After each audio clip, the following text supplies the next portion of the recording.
Welcome to Drinking Bros, presented by StrikeForceEnergy.com. Put down the water and grab a fucking drink. Whoa, boy. Oh, dear. How do we recover after Charlie Classic? That episode, we got a lot of comments. We got a lot of comments on the Charlie Classic episode. A lot of emails after the Charlie Classic episode. Apparently, Sausage House had an exponential burst in traffic. It's a castle, Jared. It's a castle. It's not a house. It's a castle, not a house. Just like the White Castle. It's a castle, not a house. Man, Charlie was a fun guest. This week, kids, we got another fun one. Who do we got, Jared? We have old Meat. MG. Meats. Yeah. That's MG. right. And why are we going by code names? Well, I mean, if there was a code name for him, it is Meat. He could barely fit through a door. Big guy. Yeah. He's a big guy, you're saying? Yes. Describe Meat's dimensions for us, I mean, if you will. like Evan says, he's the biggest Indian he's ever seen in his life. Like Native American? Indian. Okay, Yep, so yeah. he's... Yeah, dimension-wise, he's about as wide as one of those new Volkswagen Bugs.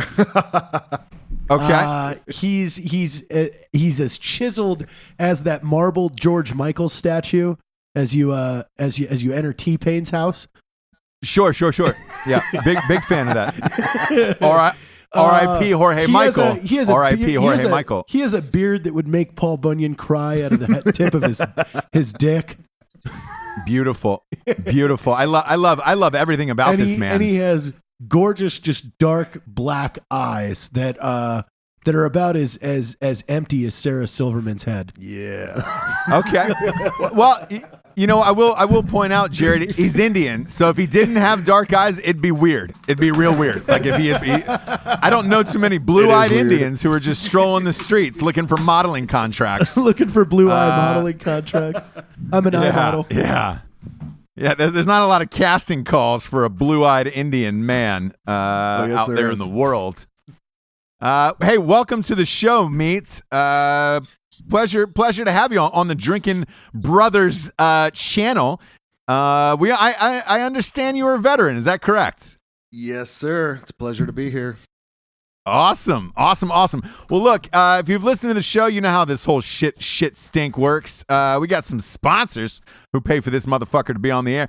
First and foremost is StrikeForceEnergy.com. Kick the can, kids. You don't need the can anymore. Strikeforce Energy is the tastiest, tiniest little tin pouch full of energy you could possibly ever want in your life. Just a few squirts into your water bottles, into your liquors, into your beers, into any liquid you could imagine. Boom, you are energized for the entire day.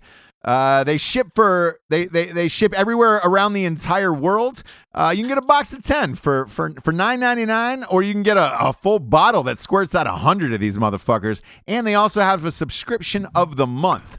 Type in the promo code Drinkin Bros. You get 20% off. StrikeForceEnergy.com is where all your energy needs are met. Next up, we got GhostBed.com. Jared, how comfortable is that fucking ghost bed? Oh, hey, by the way, Jared just stepped out, but I would tell you this right now. Ghost Bed is fucking incredible. And Jared even let me sleep on it. He's got one in his basement. Yeah. Did he really? Yeah, he pulled one out. He let every guest now can sleep on a ghost bed when they come to stay with Jared. When they come to Jared's house. Yep.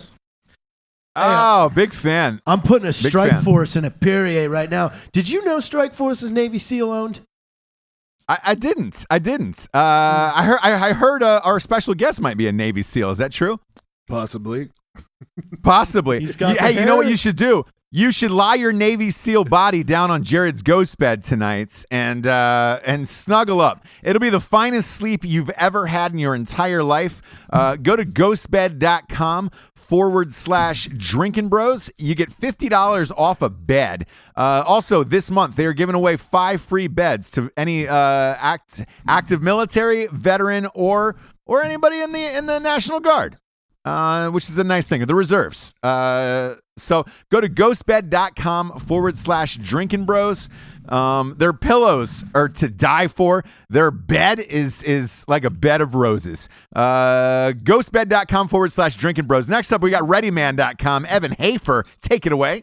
Ready Man. So master the art of self-reliance or self-sufficiency. So Jeff Kirkham over there at Ready Man, he's got 28 years of special forces experience. He's got over 7 patents under his name. He's also written the Combat Field Leader's Guide. I wrote one chapter of that. That's a good one. That's a good one. You know, it'll it's a put you really to good sleep one. real fast. It's not by an officer this time. Nope, not by an officer. And so you can use Drinking or Drinkin Bros. Head on over there to the store and take 20% off. All right. Next up, we got straightrazors.com. This is my dope jam. This is how I get down every day. I use straightrazors.com. Not only are their razors the best, their aftershave is #1 in the world. Their cologne is #1 in the world. Big fan of all of their shaving kits that they have. Look, kids, if you want a classy shaving kit for your bathrooms and shit like that, straightrazors.com is the place to do it. Type in the promo code Drinkin Bros. I'm sorry, Drink20. Drink20 is what the promo code is, and that'll get you 20% off of every single shaving kit you have. Keep it smooth in the front and the back, kids. Go to straightrazors.com. Next up, we got warfightertobacco.com. If you don't have a cigar, go out and get yourself one. Real men don't vape. They don't smoke hookahs. They smoke cigars. They're 100% combat veteran owned. Rocco is a co-owner. Scott Jansen and the boys were huge fans. Go to warfightertobacco.com. Type in the promo code Drinkin Bros. You get 10% off of every item in the store. And that's including humidors and T-shirts. Jared, that's a humidor, not a humid dog. You know how much I love Tobacco. them humid dogs. I know you do. Next up, we got battlebox.com, BATTLBOX.com. That's BATTLBOX.com. They don't need the E, so leave the E out of BattleBox. They got some of the finest knives and dope-ass outdoorsman shit you'll ever need. If you're trying to survive in this world, dude, if you don't have some type of BattleBox on you at all points in your life, chances are you're going to get murdered. So if you want to stay alive and not try to get murdered every single day, go to battlebox.com. Trust me, it is fucking worth it. The promo code is FHRITP. Fuck her right in the pussy. You get 11% off. That's FHRITP. Fuck her right in the pussy. You get 11% off. BattleBox has got. We have the best sponsors. We have the best sponsors. We really do. They also throw a free knife in every single order, which is just incredible. Incredible. So when you open up the box, be careful. There's a knife in there. Last but not least, we got Black Rifle Coffee. Evan Hafer, why don't you tell us about it? Black Rifle Coffee is a premium roast-to-order coffee. We roast the finest, freshest coffee in the United States right here in the great state of Utah. And you know, I will say this: there's a lot of pretenders out there. We're the original. We are the only roast and order coffee company in the industry that doesn't just rebag that shit. Don't be fooled. Don't be fooled. Don't be fooled by a rebagger. It's us. So head on over, use Drinking or Drinkin Bros. Take 20% off. Grab a subscription because it'll come to you every month. And put the others to the test. Ask them, where do your beans come from? Yeah, just ask them. What kind hey, of beans so are how there? did you develop those roasts? Who put those roasts together? How long did it take? What kind of roaster were you using? What bean mix do you have in there?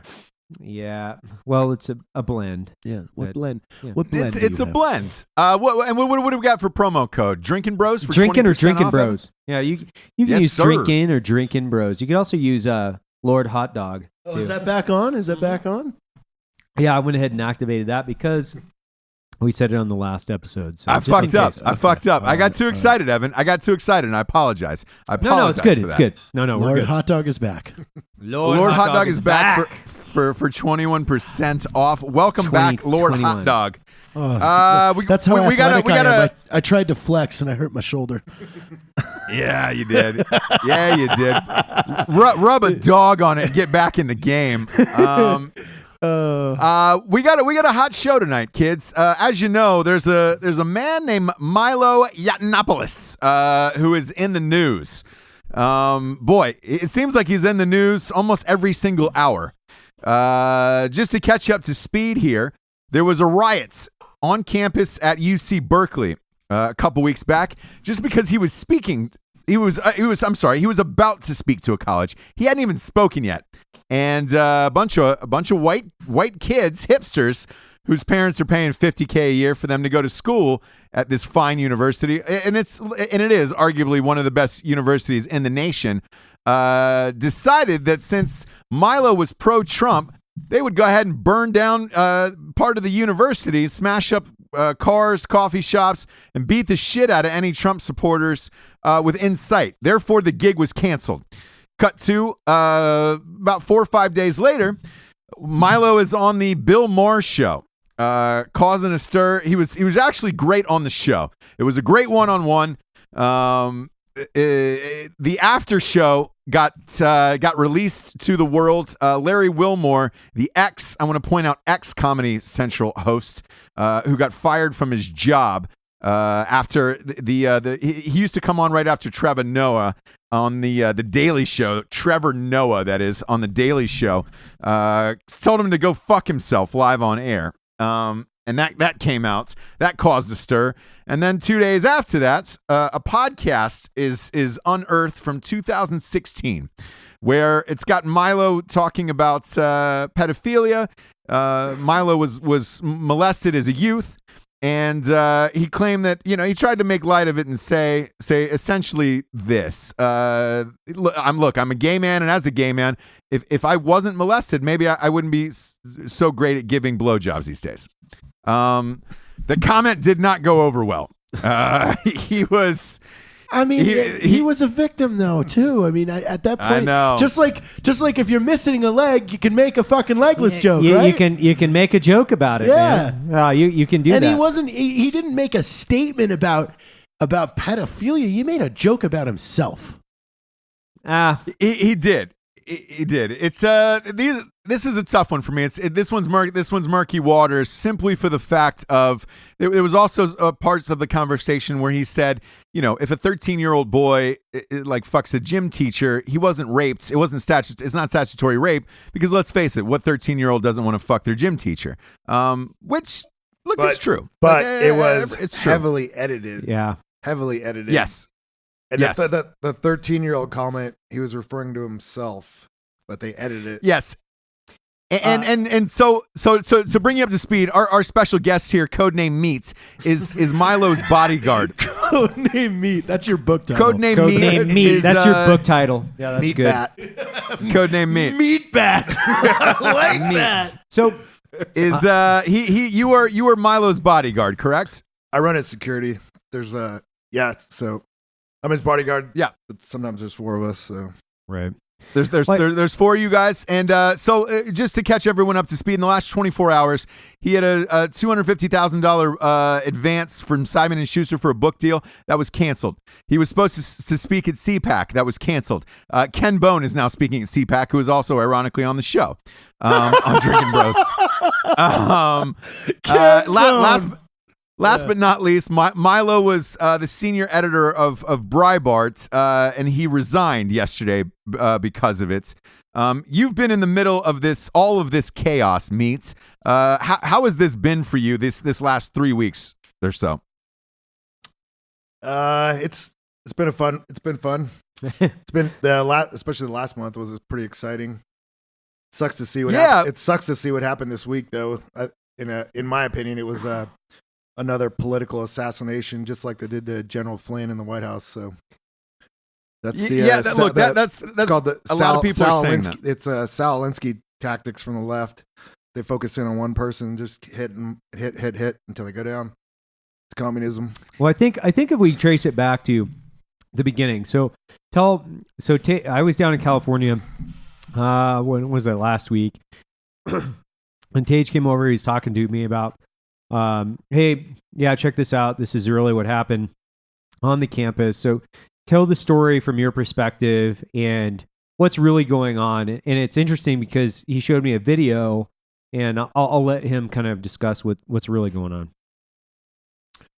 Yeah. So one thing, when you came out and said the students burned down the campus at Berkeley, that was partially incorrect. It may have been some students, but the violent protesters were actually anarchist group from out in town called Black Bloc or Antifa.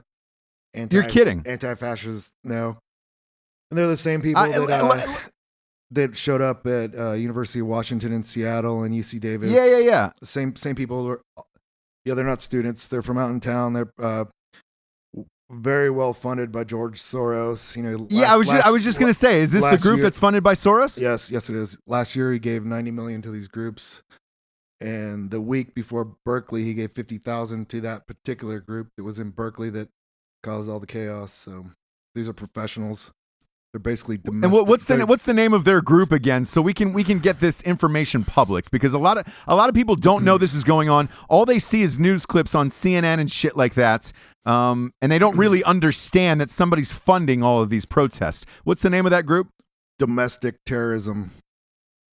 I know, but beyond that, what did you say? Black MT? So the name they go under is Black Bloc. So they're basically Black Bloc. So they're basically anarchist. They're organized, funded, trained, all that stuff. And then the other name they go under is Antifa. It stands for anti-fascism. So they're okay. That's kind of like a generic throw around term though, but Black Bloc is the actual group. So do you know this going in? When you go to gigs with Milo, do you know that they're going to be there? Are you tipped off to this? Yeah, we know. Yep. You do know. So take Berkeley, for example. I heard Milo's interview on Fox News after he was escorted out of the building. And here's how I knew a veteran worked for him was he said, as soon as they breached the first floor, my security team got me out of there. It was like, okay, nobody says breach in the first floor unless they're military. Right. Like Milo wouldn't be saying people were breaching the first floor unless military was working for him. Right, yep. So you were there during all of that, and you got him out of the building, correct? That is correct. Yep, me and my guys. We actually ditched our car in the underground parking lot because the exit was blocked by the rioters, and the police didn't want us to run them over. So we put a stash car on the other side of campus and went through underground tunnels to our stash car and got out that way. That's got to be fun, though. Yeah. As a security, working personal protection, how many people get to do fun shit like that? Yeah, like, it was totally fun. I mean, I know a lot of people that work for celebrities and stuff, and they've never had a riot. Yep. Like, you've had like 5 now. I know. It was starting to become a regular thing. You're like the most action in the executive protection world right now. Oh, yeah, for sure. Yep. Yeah, so let me ask you this, Meat. After the riot thing happens, where do you guys go? Do you guys go back to a hotel room and watch this happen live on the news, or what do you do? Yeah, we just went back to our hotel and whatever, had some beers, hung out. Now, how about this? But are you watching the chaos go on the news? Like, are you watching it live happening? Yeah, we were watching it. Yep. And what about like, does his confidence go up greatly when he sees how easy it is to maneuver that situation for you? Oh yeah, definitely. Yep. That's man, that is absolutely insane. What was the Bill Maher thing like? Him being there? I didn't go to that. You didn't go to this because, and reason being, like, there's enough security there because it's hard to get into those places that he feels safe enough, right? Right. Gotcha. So after this whole thing comes out about the pedophilia and all this stuff, what is security going to look like coming up for him? Because I'm sure it's going to be way worse than it was before, right? I don't know. I mean, most of Milo's fans, in my opinion, they're gonna stick with him. I think this actually is, once he gets over the pedophilia thing, which I think was all BS, edited tapes. It was, like I said, a political hit job. So it actually, feeds into I was his studying cause. it this morning, Ross. I was going on some of these articles just to read comments, and the comments are easy 95.5 in his favor of people sticking up for him rather than distancing themselves from him. Yeah, it's just like after Berkeley, his show got shut down in Berkeley, and everybody figures that hurts him, but it's the opposite. His book sales went up 12,700 and like 40% overnight. So whenever these malicious people on the left attack him, his supporters rally and buy more books and do stuff like that. So every time these guys go after him, he gets bigger. It's crazy. He makes more money off of this. Did he get another book deal out of this? Is that what's going to happen? Probably. I'm sure. Yeah, because you don't sell that many copies. Because I remember after Berkeley, he was #1 on Amazon for pre-sales. Right. And if you're Simon & Schuster, I'll be, I know the book world pretty well. You're laying out $250. If you're pre-sales and you're #1, you're well past that fucking advance. You're amped about this. They obviously took enough heat that they wanted out of there. Yeah, I was reading some of the comments online yesterday, and people were saying, "I'll print your book myself. We'll find you a printer." So, right. And his book's gonna get printed, right, one way or another. Well, I think it's interesting. So when we go back, some of the things we're talking about is you got these underground movements that are basically, and when I say underground, they're more covert movements that are funded by, like, heavily funded by billionaires in order to disrupt the mechanism, right? Right. And when you have supposed organized protests happening in Berkeley, and just like Ross, you watch the news quite a bit. So do I. Not once have I ever heard about the organized anarchists coming in and burning and breaking shit, basically. But Tage pulled up one video when I was talking to him last week, and it was the all the guys in the black ski masks and hoodies walking single file through a line of organized nonviolent protesters in a way that was like very uniform, very trained. They surrounded or encompassed the perimeter, and they basically take control at that point, right? Yep, exactly. And once I saw that, it was instant. It was click. Okay, this is an organized movement, and you don't just get anarchists that are going to get together online and have a bunch of money to fly themselves to places like Berkeley and dedicate their lives to disrupting a mechanism. I mean, somebody has to feed this machine, and yes, it's not it's not a conspiracy. What it is, what it is just knowing how chaos ensues. And when we look at something like this, it's like I found that extremely hard to believe. I'm like, where the fuck are these college kids coming from, and why are they burning shit in Berkeley, and why are they disrupting everything in Seattle? But it's not that. It's the ecosystem that they've created in the progressive cities, where there's either a handshake relationship with the law enforcement entity or the city officials, where they know they can get away with it because it's not going to happen.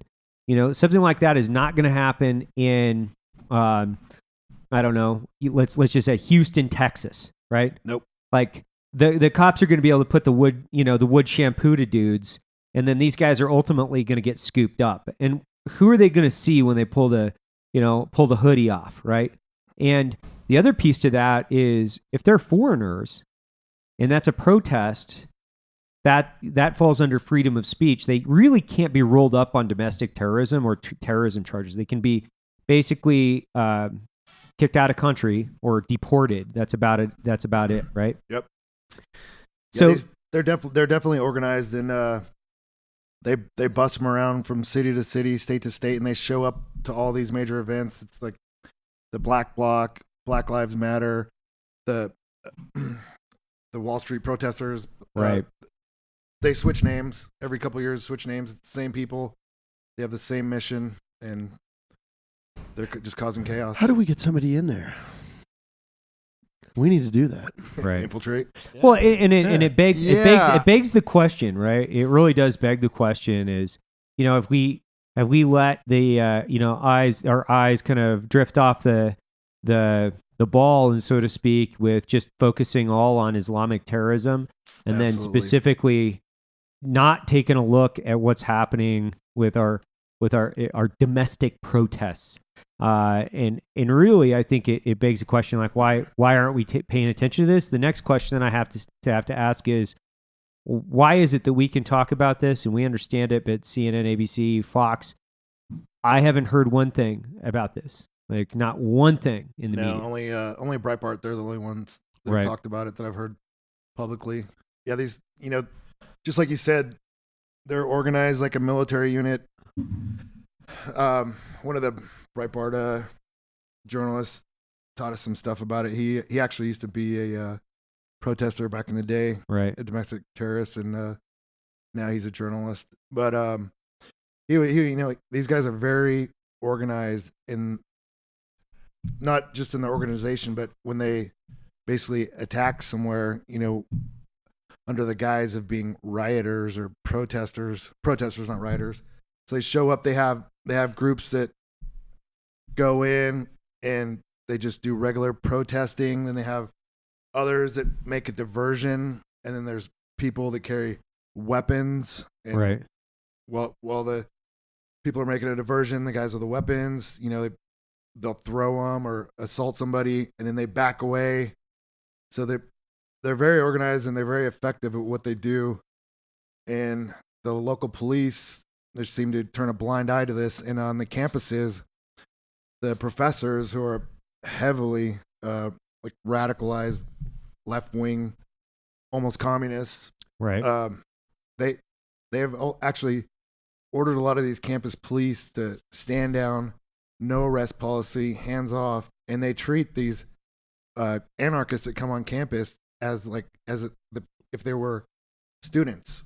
Right. So, but they're not. So then they come on, they burn stuff, they assault people. They're carrying bags of urine, bags of feces, hammers, bats, 2x4s, spears, guns, knives, and brass knuckles. And the deans and stuff for these colleges order the police to, they're just protesters, give them room to protest. And next thing you know, stuff's burning and people are unconscious on the ground. And in the end of the night, there's 0 arrests. Well, I think that kind of speaks volumes, because if you're looking at the soft belly or the flank, right? So university police are typically not the most well funded and well trained. They're not trained to deal with serious amounts of violence or riots. You could have nonviolent protests and sit-ins and things like that, but really, when you look at this, it's the perfect ecosystem as far as being able to encourage and create and just kind of let this happen. And, when I look at this, like, Seattle, when was WTO? What year was that? Was that like 98 or something like that? I don't know. WTO was like, whenever that was, late 90s. And you had a high degree of trained anarchists that were out there protesting in Seattle. And a bunch of my buddies were like, dude, these guys were like, no joke. They were highly trained, very motivated, flown in and bussed in from all around the United States. And I think that that's happened multiple times. And people really, they're not aware of this because they're not down there. They're not down in the stream. And then you'll hear cops talk about it. Law enforcement dudes will be like, this is no joke, man. Right. Like, what we're facing is no joke. And then you have this backlash against law enforcement saying like, hey, these guys are a bunch of fucking assholes and they're just trying to beat people up and fucking kill them. Right. Yeah. When they come into these campuses protesting, like I said, they come under the guise of being students. Right. So people think that the cops are beating up students, Right. not this domestic terrorist group, which they are. They're domestic terrorists because that's what they do. They terrorize people. They're political. They scare people into voting, scare people into not voting. That's what Right. terrorists do. Yeah. They are terrorists. And Yeah. one thing is the media covers for them also. So it's not just the college, the deans and chancellors and counselors that cover for these people. It's also the media. Like after the Berkeley thing, I think it was the New York Times, it just said Milo was canceled, due to protesters or something. It didn't say anything about the violence, about people being assaulted, Right. about people being sprayed in their face with tear gas, people knocked unconscious with a campus on fire. Right. The media, because it doesn't feed to their narrative, so they leave that stuff out. Well, I think what they painted a picture as if there was a victory over Milo in that circumstance, where, you know, what people have to realize is that violent act, or that act of domestic terrorism, prevented free speech. Now, regardless of what your opinion is, people have the right to speak. Absolutely. And, you know, unfortunately, it doesn't feed into that. You know, exactly, it doesn't feed into that narrative, which is, you know, they've painted Milo as this, you know, neo-Nazi, you know, fascist puppet, and you're like, okay, and he has, you know, very articulate retorts to that, which I would say, you know, based on the sexual preference and, you know, specifically his partners, where you're like, dude, that guy's not a racist. If anything, No. he's pro African American. Right. His articulation is political correctness is rotting the country from inside out, and socialism is alive and well. Well, that was the news media's first couple of shots at him. You know, first they portray him as a racist, a bigot, you know, and pretty much anything you can think of, and none of that stuck. So, you know, finally they shifted gears into this pedophile thing, and it worked. So it's just like I said, it's a political assassination, it's character assassination, and just like Donald Trump calls the media fake news, it's true. You know, they actually they make up the news, they guide the news, and they only report stuff if it fits their narrative, and that's it. Yeah, and to this point, there's a bunch of like anti-Semitism stuff that's coming out right now. And that hasn't happened in a very, very long time. It seems odd. I find it odd that it's happening now, and you're not going to tell me it's not one of these groups. It's not real. Yeah, but don't you think that it's one of these groups that is being paid to do this, to spray paint fucking Nazi symbols on shit in these neighborhoods and graves and all that stuff? Like, don't you think it's one of those? Yeah, it has to be, right? Yeah, most of these hate crimes, after they get done investigating them, it's usually they're fake. It's just setups to get attention. Yeah, but it's enough attention that it grabs a headline. It makes it seem like Trump is causing this, and that just because of, you know, who Trump supporters are, they're doing this. Well, but it's like I don't think that any of it's real. Well, the everyday, most Americans, you know, they're busy waking up, getting their kids ready for school, going to work, coming home, you know, feeding their kids, homework, blah, blah, blah. They don't have time to dig in to this news stuff as deep as some of us do. So they believe the fake narratives that the media puts out, and it's a shame. Yeah, and I will say this. There's a rumor going around that there's going to be a huge CNN leak about what really goes on at CNN, and they've got them talking, all of the anchors, all of their guests on camera, and they're going to release this footage to the world within like 48 hours. This hashtag CNN leaks has been going on. It's the same guy who did that James O'Keefe, who did the Veritas videos. Mm-hmm. Yep. So apparently he claims that there was a mole inside CNN who was tired of the fake news, tired of reporting the same stories in the same way, that he's secretly been stashing away footage of what these anchors and what these people are really saying off camera, and they're going to release it to the world. If that's true, holy shit. Yeah, but the thing, I mean, look at all the stuff that's been released. Look at all the stuff that was released about Hillary Clinton. Look at all the stuff that those Veritas guys released about the abortion clinics. And like I said, most Americans are too busy. They just don't pay attention to it. So, there's also this weird disconnect too, though, like where you can, and that's what I never understood. Like, I never had a Hillary supporter jump in front of me and say, well, no, she didn't break the law. Like, they didn't defend her. They just ignore.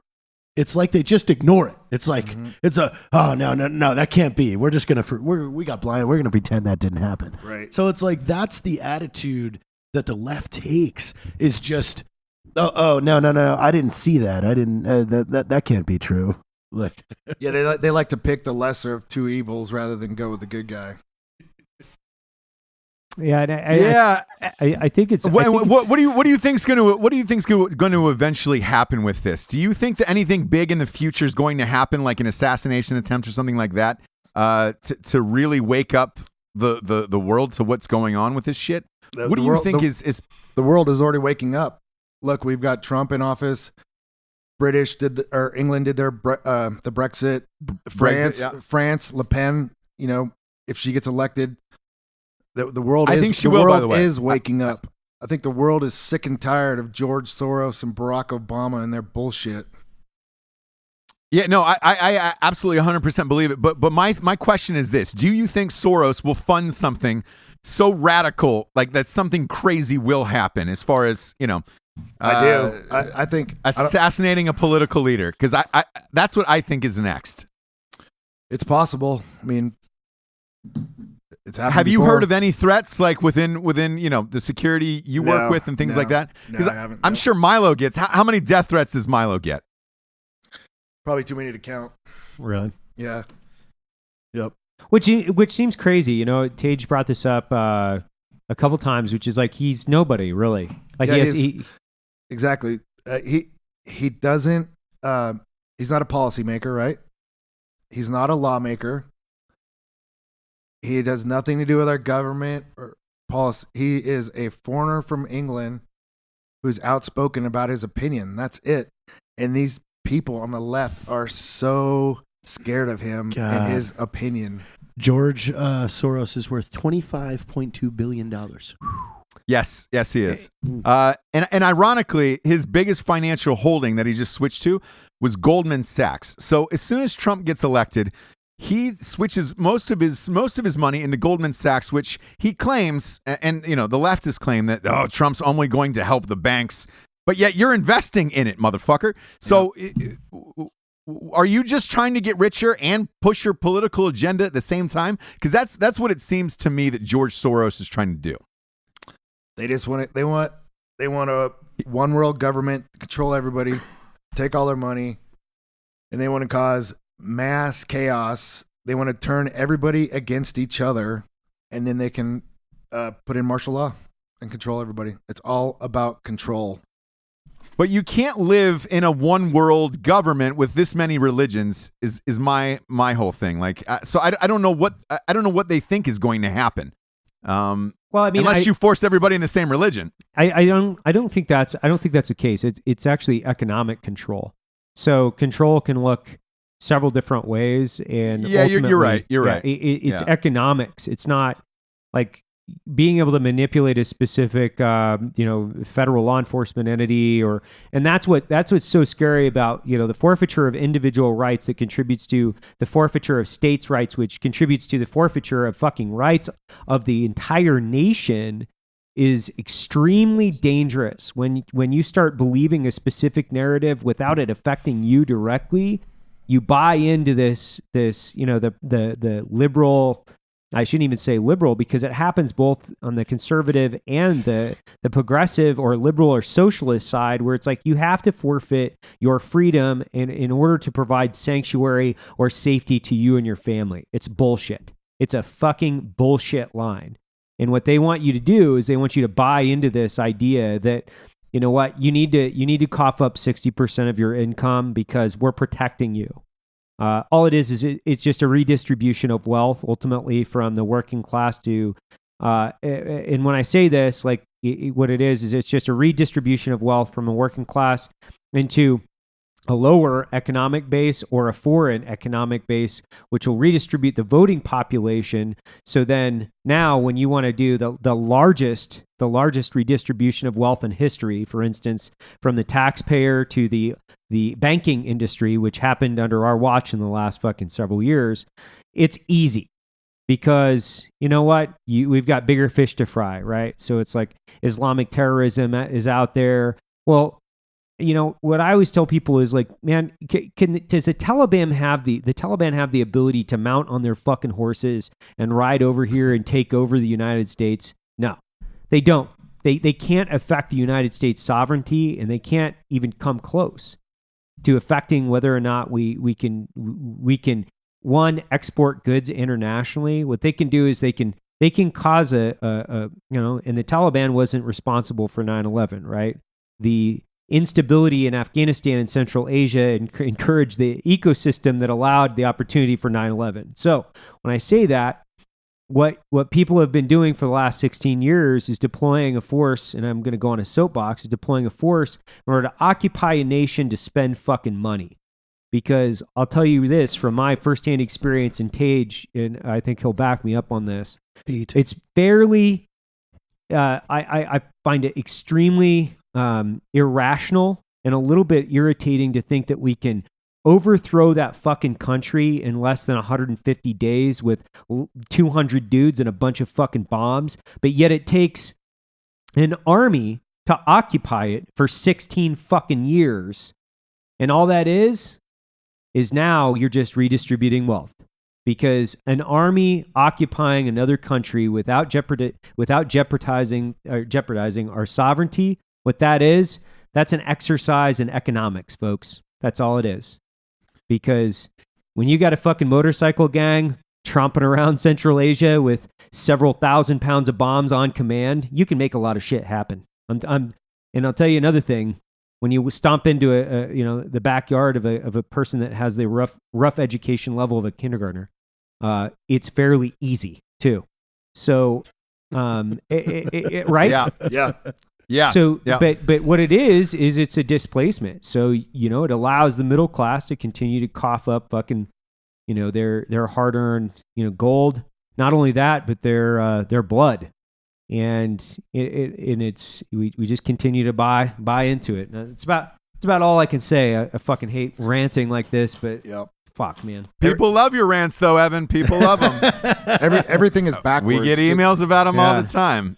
Man, and just to make sure everybody understands, man, I am red, white, and blue through and through. Like, I'm a fucking absolute believer in the Constitution.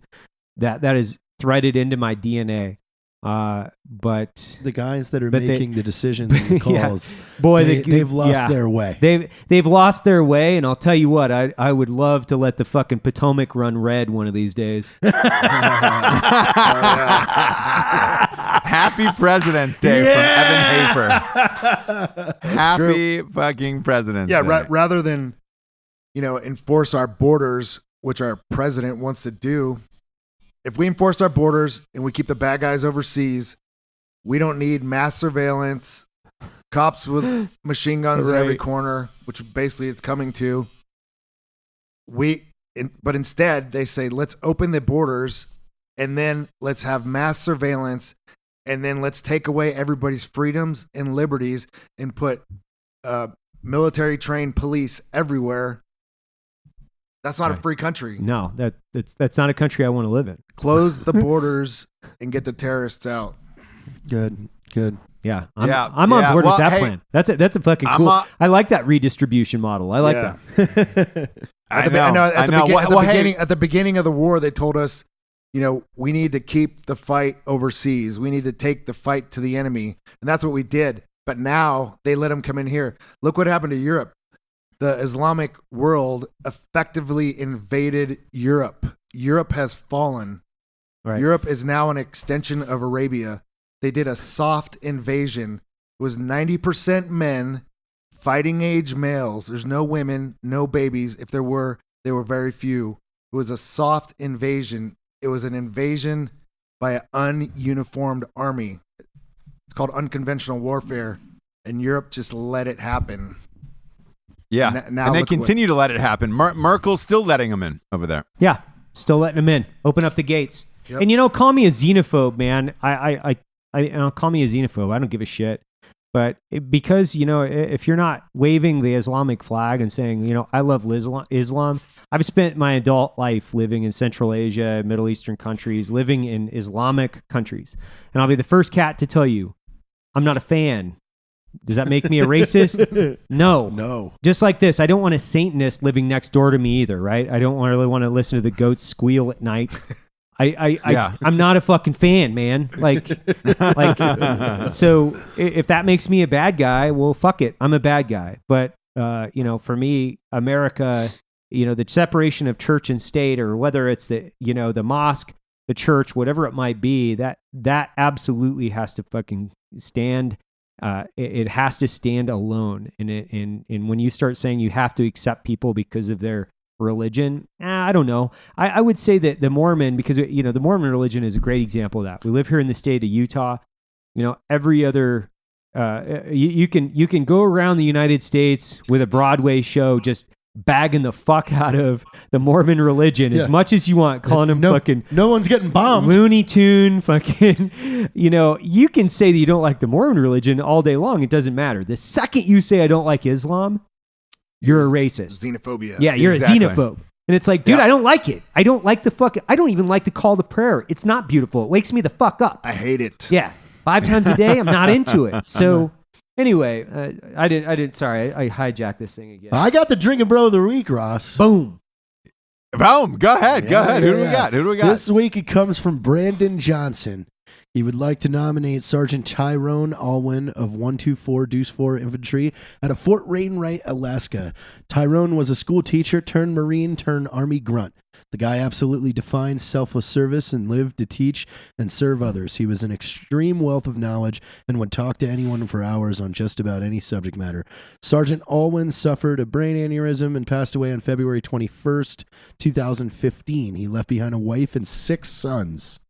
He is loved and missed every day. Well, to you, Tyrone. Cheers. Yeah, cheers. 6 cheers, sons. You weren't a radio. He wasn't a radio operator. Nope. That was for no, sure. no, he wasn't. No. He was a long way away from that radiation. Hey, well, Brandon Johnson, thank you so much for submitting that. We really appreciate it. Hey, Meat, thanks for being on the show. This was a fucking crazy interesting show.